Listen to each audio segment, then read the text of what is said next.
আসসালামু আলাইকুম ওয়া রাহমাতুল্লাহি ওয়া বারাকাতুহু। প্রিয় দর্শক শ্রোতা, আশা করি আপনারা ভালো আছেন। পূর্ববর্তী এপিসোডের ধারাবাহিকতায় আজকে দ্বিতীয় পর্ব।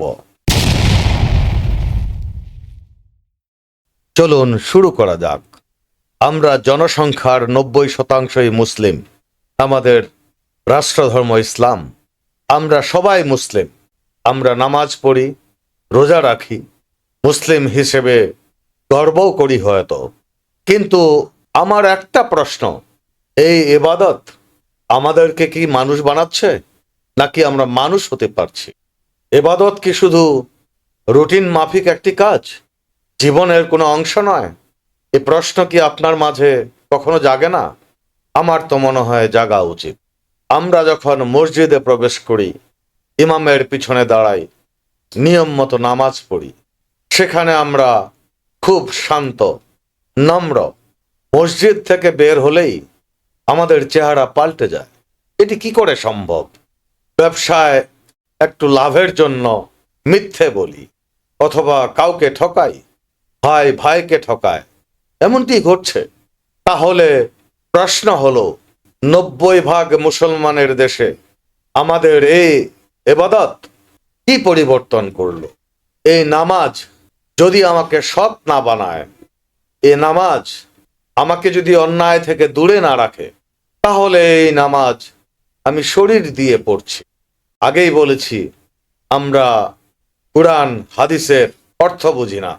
মনের কোনো পরিবর্তনের কোনো ছায়া কি আমাদের মধ্যে পড়ে?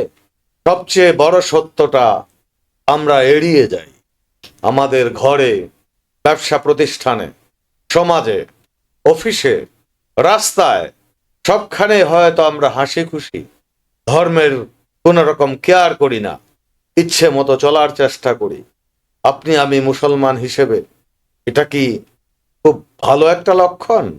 বাবা মার সঙ্গে যদি খারাপ আচরণ করি, স্ত্রী সন্তানের উপর দুর্ব্যবহার করছি, যা ইচ্ছে তাই করছি, যদি ঘরে, কর্মস্থলে, আপনার আত্মীয় স্বজনের সঙ্গে যদি আপনি খারাপ আচরণ করেন, কারো ক্ষতি করেন, তাহলে কি আমরা শুধু লোক দেখানো ইবাদত করছি? আপনাদের কি মনে হয়? ইসলাম প্রথমে ঠিক করে ঘর, পরিবার, তারপর সমাজ, তারপর দেশ, একটির সঙ্গে আরেকটি জড়িত। আমরা বেমালুম ভুলে যাই। খুবই দুঃখজনক। আজকে আমরা একে অপরকে বিশ্বাস করি না। কারণ কি? আমরা কথা একভাবে বলি, কাজ আরেকভাবে করি। আমাদের চেহারা বিভিন্ন মুখোশে আবৃত। আমরা আসলে মুখোশধারী। আমরা নিজেদের মুসলিম বলি, কিন্তু আচরণে প্রকৃত মুসলিমের কোনো ছিটে ফোঁটাও নেই। মনে রাখা উচিত, মুসলমান হিসেবে একমাত্র আচরণই ইসলামের বড় দাওয়াত। আমরা ভালো হলে ইসলামকে ভালো বলবে, আর আমরা যদি ঠিক পথে না চলি, মানুষ ইসলামকে খারাপ বলবে। 90% মুসলিমের বাংলাদেশে সর্বত্রই মুসলমানরাই কাজ করছে, বেশিরভাগ ক্ষেত্রেই। অন্যান্য ধর্মাবলম্বী আমরা বলি সংখ্যালঘু, তাহলে বেশিরভাগ অন্যায় কাজগুলি আমরাই করছি। এটা কি গ্রহণযোগ্য? ইসলাম আসলে কোনো সমস্যা নয়, সমস্যা আমাদের। আমরা ইবাদতকে শুধু রুটিন মাফিক নিয়ম বানিয়ে ফেলেছি, চরিত্র গঠনের অংশ হিসেবে কাজে লাগাইনি। নামাজের উদ্দেশ্য কি, রোজার উদ্দেশ্য কি, আমরা জেনে বুঝেও মসজিদ থেকে বের হয়ে আবার একই অন্যায় করি। আমরা যারা অভিভাবক, আমরা যেটি করব, আমাদের সন্তানরা তো সেটি করবে। এটাই তো স্বাভাবিক। নামাজ, রোজা এগুলো শুধু রুটিন মাফিক কাজ নয়, নিজের নিয়ন্ত্রণ, সততা ও ধৈর্য শেখার একমাত্র রাস্তা। তাহলে কি আমাদের কোনো পরিবর্তন আসবে না? আর যদি পরিবর্তন না আসে, আজকে স্বাধীন হওয়ার 50 বছর পরেও আমরা যে অবস্থায় জীবনকে মেনে নিয়েছি বা আমাদের অভ্যেসে পরিণত করেছি, যে অন্যায় হোক, খারাপ কাজ হোক, যা ইসলাম প্রশ্রয় দেয় না, সবকিছু অভ্যেসে পরিণত করেছি। উই ডোন্ট মাইন্ড আমাদের সন্তানরা কি করছে, সমাজে কি হচ্ছে, পরিবারে কি ঘটছে, সংসদে কি ঘটছে? আমরা যদি এখনো একই জিনিস নিয়ে বাক বিতণ্ডা করি, তাহলে বাংলাদেশের মানুষের কষ্টে অর্জিত ট্যাক্সের টাকায় যারা দেশ পরিচালনা করছে, যারা নীতি নির্ধারণ করছে, অতীতের গল্প শুনে আসলে আমাদের কি লাভ? স্বাধীনের 50 বছর পরে সংসদে এগুলো নিয়ে বাক বিতণ্ডা করে আমরা কি সময় নষ্ট করছি না? এইসব তর্ক বিতর্কে নিজেকে জড়িয়ে রাখবো, নাকি সামনে এগোবো? আমাদের রন্ধ্রে রন্ধ্রে দুর্নীতি ছড়িয়ে গেছে। আমরা অনিয়মকে নিয়ম করে ফেলেছি। ভালো কিছু দেখলে গ্রহণ করার ক্ষমতা হারিয়ে গেছে। এসব তর্ক বিতর্ক দিয়ে আর জাতির কোনো উন্নতি হবে না। গত 50 বছর এভাবেই চলেছে। অনেকেই চেষ্টা করেছেন, হয়তো কোনো কাজে লাগেনি। আমরা অনেক কষ্টে, যত বিতর্কই থাকুক, গণতান্ত্রিক সরকার এসেছে। They should not waste their time.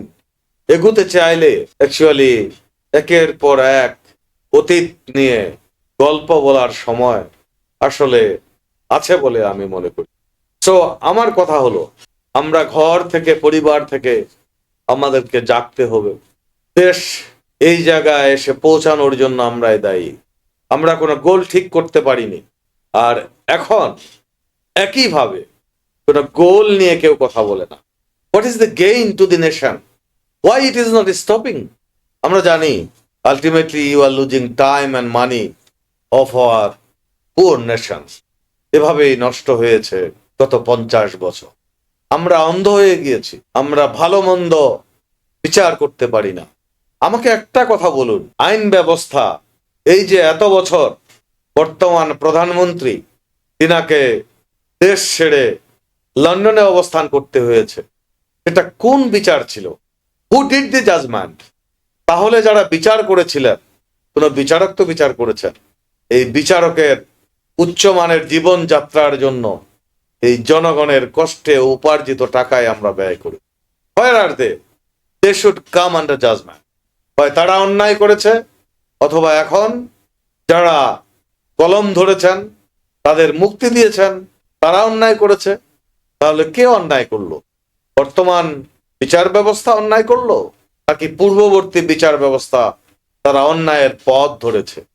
This should be clear. এটি হওয়া উচিত নয়। আপনি কোনো অন্যায় করবেন না, বছরের পর বছর জেলে থাকবেন। This is not politics. ক্ষমতা পাল্টাবে, আবার জেল থেকে বের হয়ে আসবে। What is this?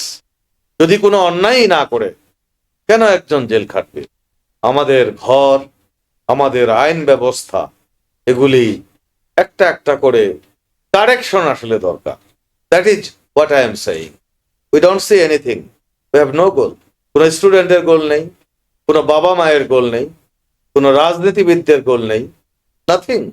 আমরা নামাজ পড়ি, রোজা রাখি, দান দক্ষিণাও করি, সবই করি, কিন্তু যে কথাগুলি বলি, যে পথ অবলম্বন করি, এগুলি বেশিরভাগই কোনো ধর্মই প্রশ্রয় দেয় না।